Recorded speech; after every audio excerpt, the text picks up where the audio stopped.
የሰንኮፋ ዓለም አቀፍ ትምህርት ቤት ለአራተኛ ጊዜ ለተሻለ ነገ እንሮጣለን በሚል መሪ ቃል የጎዳና ላይ ሩጫ አካሂዷል። ውድድሩ መደረጉ ተማሪዎች ከቤተሰቦቻቸው ጋር የሚያሳልፉበት እንዲሁም ሐዋሳ ከተማ የልማት ስራዎች የሚተዋወቁበት መድረክ እንደሆነ ተጠቁሟል።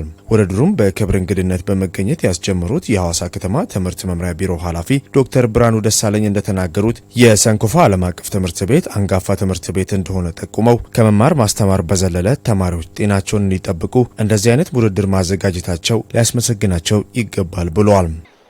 ትምህርት ቤት በመማር ማስተማር በሚሰራው ስራ በተጨማሪ በየዓመቱ ይሄንን ፕሮግራም በማዘጋጀት በአንድ በኩል ልጆቻችን የጤና እንቅስቃሴ እንዲያደርጉ የአካል ብቃት እንቅስቃሴ እንዲያደርጉ፣ በሌላ በኩል ደግሞ በዚህም በሚገኘው ገቢ የአረጋውያንን ቤት በመጠገን ይህንን መልካም ተግባር እያከናወነ የሚገኝ ትምህርት ቤት ነው።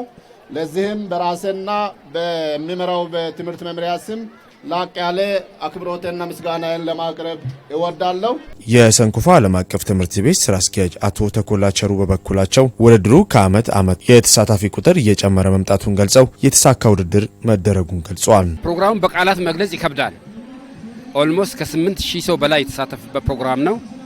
ፕሮግራሙ ለአራተኛ ጊዜ ሲደረግ በየዓመቱ ቁጥሩ እየጨመረ እያደገ ፍላጎቶች እየጨመሩ የመጣበት ሁኔታ ስላለ ለከተማውን ድባብ አጠቃላይ እንቅስቃሴ በምትመለከት እጅግ በቃላት ከሚገለጸው በላይ ነውና ደስተኛ ነኝ እኔ በጣም።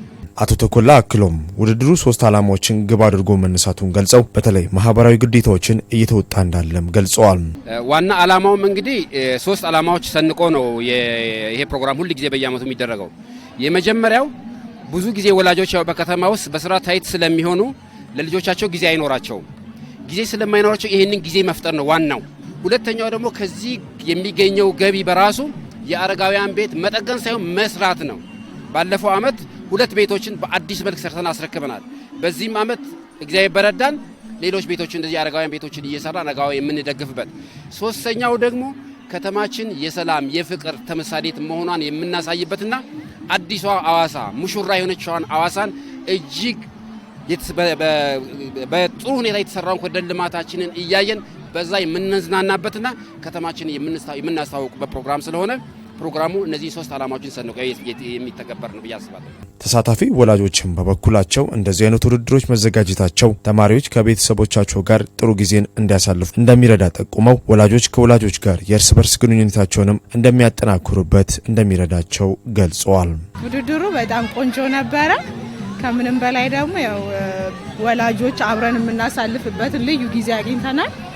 ሶሻል ኢንተራክሽናችንን ለመጨመር ፕላስ ደግሞ ልጆቻችንም ኢንጆይ ያደርጋሉ። ከተማውንም ያው እንደምታየው ልማት ላይም ስላለ ፕሮሞትም እያደረግን ነው እያስባለሁ።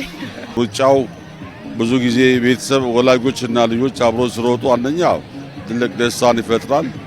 ሁለተኛ ደግሞ ሰዎች ሁል ጊዜ በሩጫ ራሳቸውን በስፖርት አክቲቪቲ ራሳቸውን በዚህ ልምድ ይዘው መቀጠላቸው ለከተማውም ለራስም ለወላጅም ለቤተሰብም ትልቅ ፋይዳ አለው። ከዛ በተረፈ ግን ትምህርት ቤቱ 2 አይነት ዓላማ አለው። አንደኛ ወላጅን ከተማሪዎች ጋር ይዞ መሮጡ አንድ ሌላው ፓርት ሲሆን ቀጥሎ ሌላ በጎ ስራ ይሰራል። ዛሬ በዚህ ሩጫ ውስጥ ከሚገኘው ገቢ የተለያዩ ቤተሰብ ማህበረሰብ አቅመ ደካማ ሰዎችን ቤቶችን ይጠግናል። ይሄ ፕሮግራም ትምህርት ቤቱ በየዓመቱ ያዘጋጀ 3 ነገሮችን በአንድ ጊዜ የሚያከናውንበት መርሃ ግብር ነው። እንደምታውቁት አንደኛ አቅመ ደካማ አዛውንቶችን የሚደጉምበት የሚረዳበት ነው። ሁለተኛ ደግሞ ስፖርት ለጤና ጠቃሚ መሆኑን ለማሳየት የትምህርት ቤቱ ማህበረሰብ በሙሉ ተሰብስቦ በዓመት አንድ ጊዜ ጤናውን ለመጠበቅ እንቅስቃሴ የሚያደርግበት ነው። በሶስተኛ ደረጃ ደግሞ የትምህርት ቤቱ ማህበረሰብ አብሮነት የሚያከብርበት መርሃ ግብር ነውና ለዚህ መርሃ ግብር እንኳን ሁላችሁም አደረሳችሁ ማለት ፈልጋለሁ።